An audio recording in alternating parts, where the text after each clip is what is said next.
Hello guys, welcome back to my channel. বন্ধুরা, আজকের এই ভিডিওতে আমি পলিটির কারেন্ট অ্যাফেয়ার্সের একটি খুবই গুরুত্বপূর্ণ বিষয় নিয়ে আলোচনা করব, যেটি হলো OBC amendment bill 2026 of WB West Bengal, পশ্চিমবঙ্গের ওবিসি সংশোধনী যে বিল 2026, সেই বিল সম্বন্ধে আজকের এই ভিডিওতে আমি আলোচনা করব। এই ভিডিওতে প্রথমেই আমি আলোচনা করব what is OBC reservation, OBC সংরক্ষণ কি। 2 নম্বরে, why did the issue reach the high court, এই যে ওবিসি সংরক্ষণ নিয়ে যে সমস্যা, এটা কেন হাইকোর্টে বা ক্যালকাটা হাইকোর্টে পৌঁছেছিল।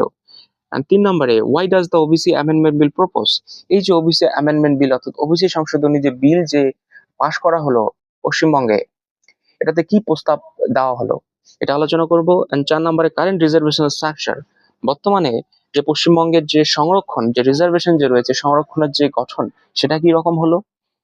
এন্ড 5 নম্বরে, হ্যাজ দ্য বিল বিকাম ল, এই যে বিলটি ওবিসি অ্যামেন্ডমেন্ট বিল যে বিধানসভায় যে আনা হলো, এটা কি আদৌ লয়ে পরিণত হয়েছে কিনা সেটা সম্বন্ধে আলোচনা করব। এন্ড 6 নম্বরে আলোচনা করব impact of students and job experience, এই ওবিসি অ্যামেন্ডমেন্ট বিল আনার ফলে যারা পশ্চিমবঙ্গে যারা স্টুডেন্ট বা ছাত্র এবং যারা জব এক্সপিরিয়েন্স রয়েছেন, যারা ভবিষ্যতে সরকারি বিভিন্ন চাকরি করতে চান, তাদের উপর কি প্রভাব পড়বে সেটা আলোচনা করব। এবং সবশেষে আলোচনা করব এটার একটি কনক্লুশন বা সমাধান সম্পর্কে। প্রথমেই আলোচনা করি what is OBC reservation, OBC সংরক্ষণ কি। OBC reservation is a constitutional policy that provides reserved seat in government jobs and educational institutions for other backward classes.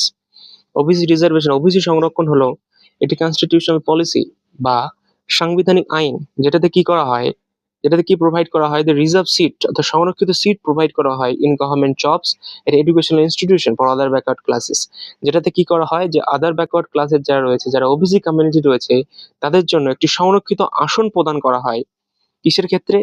সরকারি বিভিন্ন চাকরির ক্ষেত্রে এবং বিভিন্ন প্রাতিষ্ঠানিক বিভিন্ন বিভিন্ন বিভিন্ন শিক্ষাগত প্রতিষ্ঠানের ক্ষেত্রে। ওবিসি কারা? Communities that are socially and educationally backward.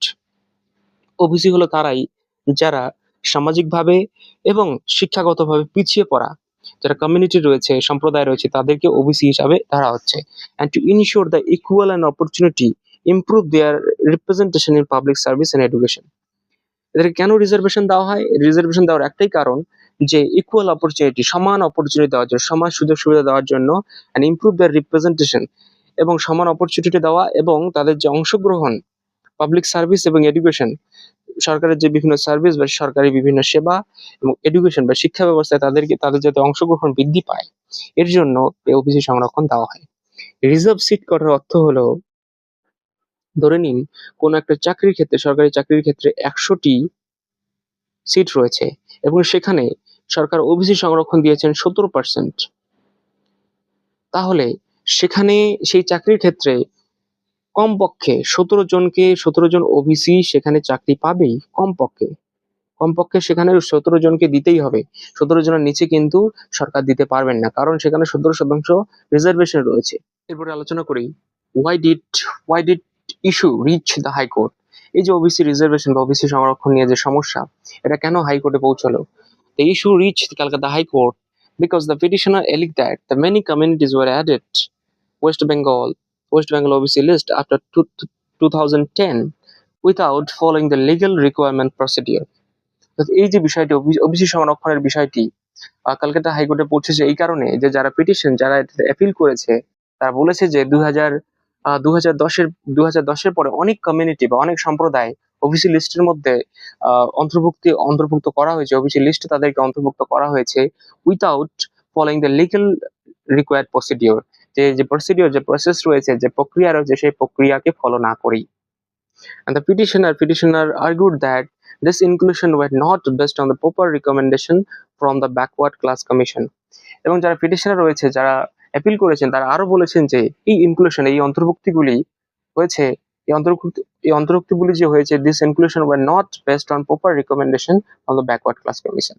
Backward class commission যে রয়েছে, তার যে একটি প্রপার রিকমেন্ডেশন বা নিয়ম রয়েছে বা প্রক্রিয়া রয়েছে, যার মাধ্যমে তারা বিচার বিবেচনা করে কোনো একটি কমিউনিটিকে, তারা ওবিসির লিস্টের মধ্যে তাদেরকে অন্তর্ভুক্তি করাবে, এই যে রিকমেন্ডেশন, তাদের যে রুলস, এটাকে কিন্তু ফলো করা হয়নি।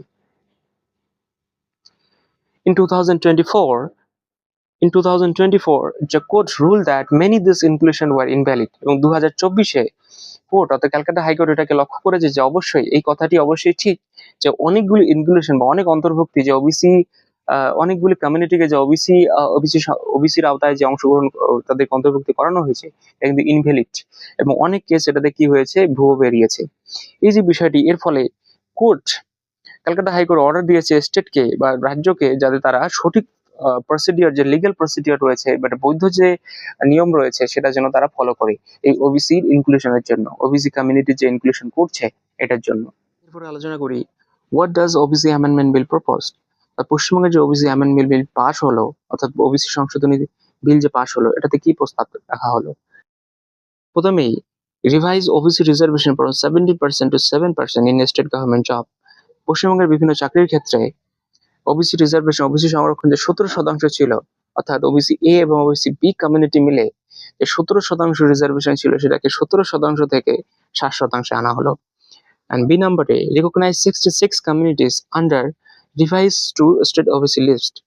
66টি কমিউনিটিকে ওবিসি লিস্টে রাখা হলো এবং 2010-এর পরে যে 66টি কমিউনিটি ছাড়াও আরো যে অনেকগুলি কমিউনিটি ওবিসি লিস্টে অংশগ্রহণ করেছিল এবং অন্তর্ভুক্ত করা হয়েছিল সেই বাকি কমিউনিটি গুলোকে ওবিসি লিস্ট থেকে তাদেরকে বাদ দেওয়া হলো। সি নম্বরে strengthen the role of backward class commission in identifying and recommending the OBC communities. সোজা কথায় যে ওবিসি কারা হবে তা ঠিক করার ক্ষেত্রে কমিশনের যে ভূমিকা ছিল সেই ভূমিকাকে আরো গুরুত্বপূর্ণ করা হলো। 4 নম্বরে ডি নম্বরে aligning the states reservation policy with the Calcutta high court's and direction by the establishing a legal complaint process of identifying the backward classes। সোজা কথা হলো হাইকোর্টের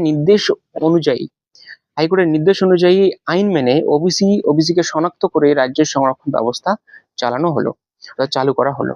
এরপর আলোচনা করি কারেন্ট রিজার্ভেশন স্ট্রাকচার অর্থাৎ বর্তমানে পশ্চিমবঙ্গের রিজার্ভেশন অর্থাৎ সংরক্ষণের যে গঠন সেটা কি রকম হলো। এই ওবিসি অ্যামেন্ডমেন্ট বিল অর্থাৎ ওবিসি সংশোধনী বিল 2026 পাস হওয়ার পর এসসিদের রিজার্ভেশন 22%, এসটিদের রিজার্ভেশন থাকলো 6%, ওবিসিদের 7%, আর রিমেইনিং সিটস অর্থাৎ বাকি যে সিটগুলি থাকলো সেটা হলো আনরিজার্ভ অর্থাৎ জেনারেলদের জন্য। এরপরে আলোচনা করি হ্যাজ দ্য বিল বিকাম ল। এই যে আইনটি অর্থাৎ এই যে বিল অর্থাৎ ওবিসি অ্যামেন্ডমেন্ট বিল এটা কি লতে পরিণত হয়েছে কিনা। সেটাকে ইন্ট্রোডিউস করা হয়েছে অর্থাৎ সূচনা করা হয়েছিল ওয়েস্ট বেঙ্গল লেজিসলেটিভ অ্যাসেম্বলিতে এবং বিধানসভায় এটাকে কি করা হয়েছিল সূচনা করা হয়েছিল and passed by the assembly 29 June and 2026। 26 June 2026 এটাকে কি করা হয়েছে পাস করা হয়েছে। অর্থাৎ কোনো একটি বিল লতে পরিণত হয়েছে কিনা সেটা লতে কিভাবে পরিণত হবে সেটা 3টি ধাপ আছে। প্রথমে একটি বিল বিল আসবে, তারপরে সেটা কিসে পরিণত হবে, তারপরে সেটা অ্যাক্টে পরিণত হবে, তারপরে সেটা কিসে পরিণত হবে ল। বিল হলো এমন একটা বিষয় যে কোনো একটা ড্রাফট লেজিসলেটিভ প্রপোজাল, কোনো একটি প্রস্তাব যখন কোনো বিধানসভায় যখন আনা হবে তখন সেটাকে বলবো আমরা বিল। এবং যখনই সেটা পাস হয়ে যাবে অর্থাৎ সেই বিধানসভার বেশিরভাগ এমএলএ যখন সেটাকে করবে, সেটাকে সম্মত জানাবে, তখন সেটা হয়ে যাবে এবং সম্মত জানার পর সেটা পাস হয়ে যাবে এবং পাস হওয়ার পর যখন গভর্নর অর্থাৎ রাজ্যপাল সেটাকে সম্মতি দিবে তখন সেটা হয়ে যাবে অ্যাক্ট এবং অ্যাক্টের পর যখন সেটা বাস্তবিক ক্ষেত্রে বা রাজ্যের বিভিন্ন ক্ষেত্রে যখন সেটা ব্যবহার হতে শুরু করবে তখন সেটা হয়ে যাবে ল। এই যে বিষয়টি যে ওবিসি অ্যামেন্ডমেন্ট বিল এটা আদৌ লতে পরিণত হয়েছে কিনা এটা কিন্তু বর্তমানে আমার কিন্তু জানা নেই। রিসেন্ট আপডেট কিছুদিন পর হয়তো এটা জানা যাবে যে এটা লতে পরিণত হয়েছে।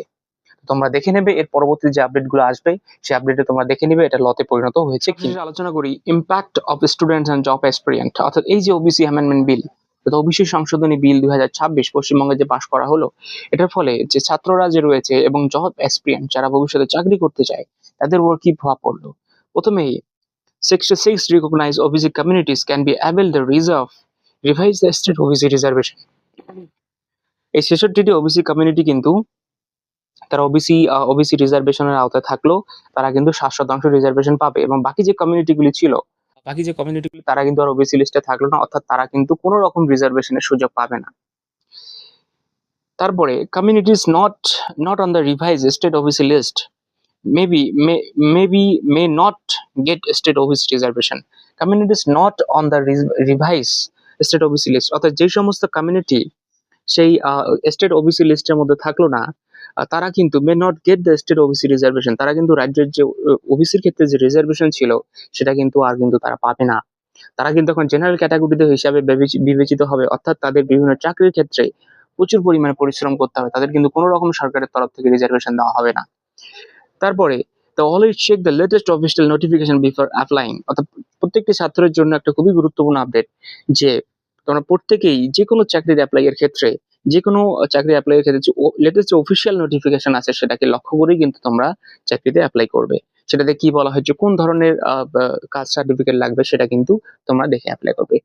তো বন্ধুরা, এগুলি কিন্তু মূলত যে স্টুডেন্ট এবং জব এক্সপিরিয়েন্স যারা ভবিষ্যতে চাকরি করবে তাদের উপর এই ওবিসি অ্যামেন্ডমেন্ট বিলটার প্রভাব।